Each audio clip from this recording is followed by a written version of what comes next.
오늘 우리에게 주시는 하나님 말씀 함께 봅니다. 오늘 우리에게 주시는 하나님 말씀은 출애굽기 28장 40절부터 43절입니다. 너는 아론의 아들들을 위하여 속옷을 만들며 그들을 위하여 띠를 만들어 그들을 위하여 관을 만들어 영화롭고 아름답게 하되 너는 그것들로 내 형 아론과 그와 함께한 그의 아들들에게 입히고 그들에게 기름을 부어 위임하고 거룩하게 하여 그들이 제사장 직분을 내게 행하게 할지며 또 그들을 위하여 배로 속바지를 만들어 허리에서부터 두 넓적다리까지 이르게 하여 하체를 가리게 하라. 아론과 그의 아들들이 회막에 들어갈 때에 제단에 가까이 하여 거룩한 곳에서 섬길 때에 그것들을 입어야 죄를 짊어진 채 죽지 아니하리니 그와 그의 후손이 영원히 지킬 규례니라. 아멘.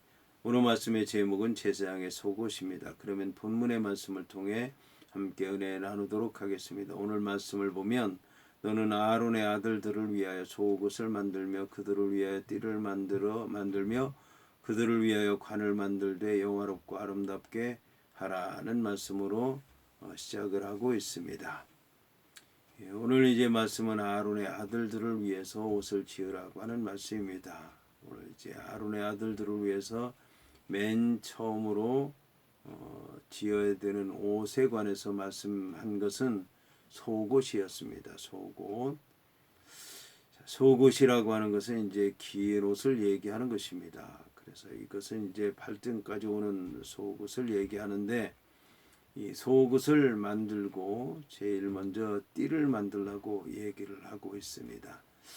이 옷이 이제 흘러내린다든지 바람에 흩날려서 하체가 드러난다든지 옷이 흐트러져서 옷 모양을 이룰 수 없게 되면은 그는 이제 제사장으로서 온전한 모습을 가졌다고 얘기할 수가 없기 때문에 띠를 만들어서 속옷을 이제 고정하라고 얘기를 한 것입니다. 그리고 그들에게 관을 만들라고 얘기를 하고 있습니다. 물론 이 일반 제사장들이 머리에 쓰는 관은 대제사장에 쓰는 관과는 다르지만 그 관도 역시 영화롭고 아름답게 하라고 이제 말씀하고 있습니다.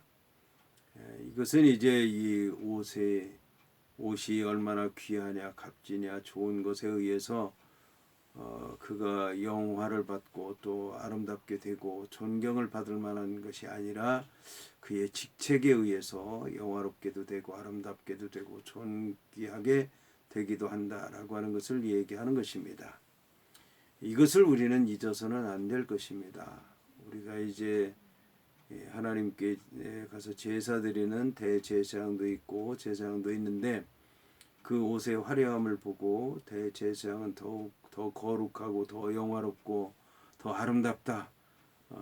그 아들 제사장들은 그렇지 못하다라는 그런 생각은 편견이다라고 하는 것입니다.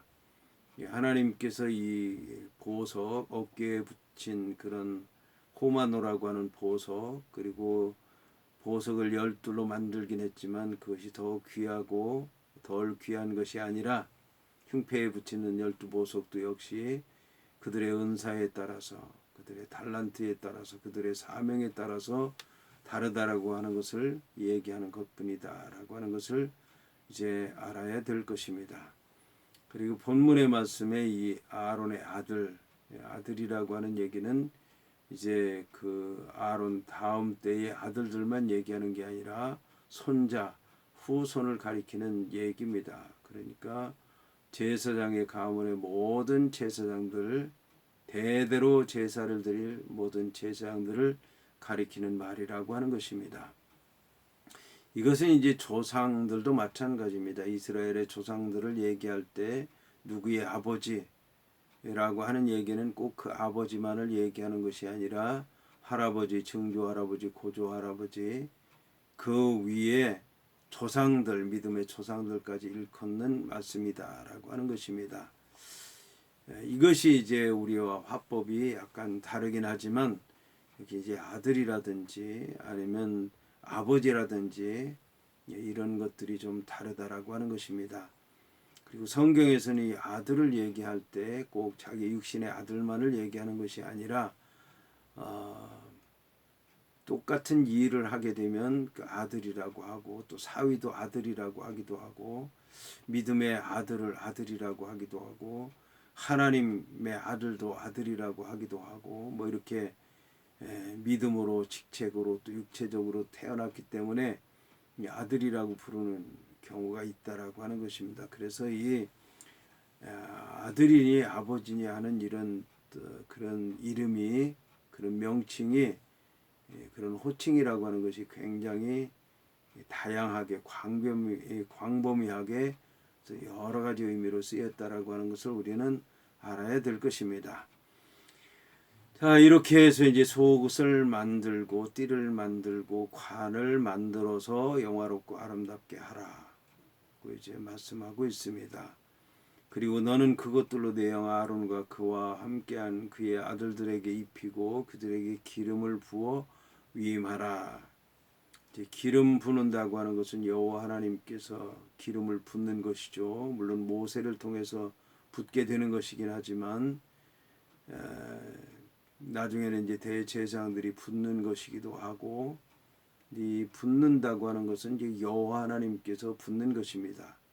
예언자가 붙든 아니면 뭐 제사장이 붙든 아니면 뭐 왕이 붙든 누가 붙든지 간에 붙든지 부음을 받든지 간에 여호와 하나님께서 붙는 것이고 사람의 손으로 한다 할지라도 그것은 위임받은 것이다 그런 얘기입니다. 위임받았다고 하는 얘기는 비록 사람이 하기는 하지만 여호와 하나님께서 하신 것이고 맡겨서 하신 것이고 여호와 하나님께서 함께 하시기 때문에 기름 부은 것이다. 기름 부었다라고 하는 것은 구별됐다는 얘기죠. 거룩하게 됐다는 얘기고 하나님의 도구가 되었다라고 하는 것을 얘기하는 것입니다. 그래서 기름을 부어서 하나님께서 하시는 일을 대신하라. 그리고 그렇게 해서 거룩하게 하라. 거룩하게 해서 제사장 직분을 하게 하라. 오늘 말씀을 통해서 제사장 직분을 감당하려면 어떻게 해야 되는가에 대해서 이제 말씀하고 있습니다. 첫째는 이제 기름 부음을 받아야 된다라고 하는 것입니다. 그렇게 해서 거룩하게 돼야 된다는 것입니다. 그렇게 해서 제사장 직분을 행해야 된다라고 하는 것을 얘기하는 것입니다. 자, 여기서 이제 속바지를 만든 이유에 대해서 말씀하고 있는데 또 그들을 위하여 배로 속바지를 만들어 허리에서부터 두 넓적다리까지 이르게 하여 하체를 가리게 하라. 속옷과 속바지가 있는데 여기 이제 속바지를 따로 또 만들도록 하고 있습니다.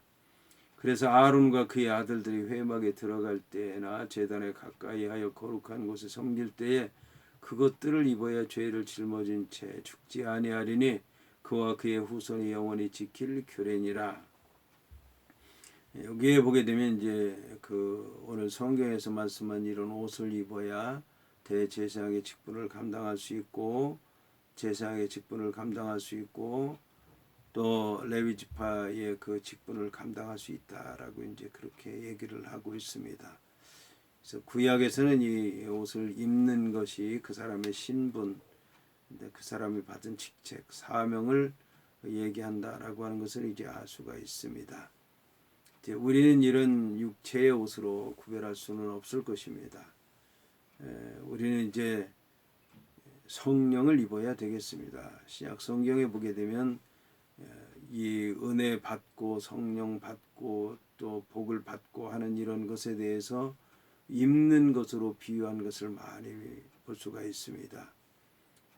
성령의 두루마기를 입는다든지 은혜를 덧입는다든지 이런 뭐 복을 입는다든지 뭐 이런 것을 얘기하고 있는데 여기서 이제 옷이라고 하는 것도 우리가 생각하는 것하고는 개념이 다릅니다. 오늘 성경에서 얘기하고 있는 옷은 어떻게 보면 머리에 쓴 그런 관부터 발끝까지를 다 얘기하는 것입니다. 오늘 이제 특이한 것은 신이 없다는 거죠. 맨발로 섬기게 되어 있습니다. 신을 신는다고 하는 것은 내가 주인이라고 하는 것이기 때문에 신에 관한 것은 얘기를 하지 않고 있습니다. 그래서 이 광야에서의 제사장들은 온전히 맨발로 하나님을 섬겼던 것을 알 수가 있습니다. 같은 옷을 입어야 된다. 그러니까 여호와 하나님 앞에서 맨몸으로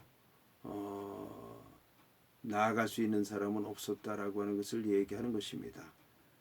그래서 이제 에덴 동산에 아담과 하와도 여호와 하나님께서 에덴 동산에서 나아갈 때 가죽 옷을 지어 입히셨다. 여호와 하나님 앞에 나올 때 가죽 옷을 입어야 된다는 얘기죠. 제사장의 옷을 입어야 되고 대제사장의 옷을 입어야 하나님 앞에 나올 수 있고 제사장의 직분을 감당할 수 있고 대제사장의 직분을 감당할 수 있었다라고 하는 것을 본문에서 말씀하고 있습니다.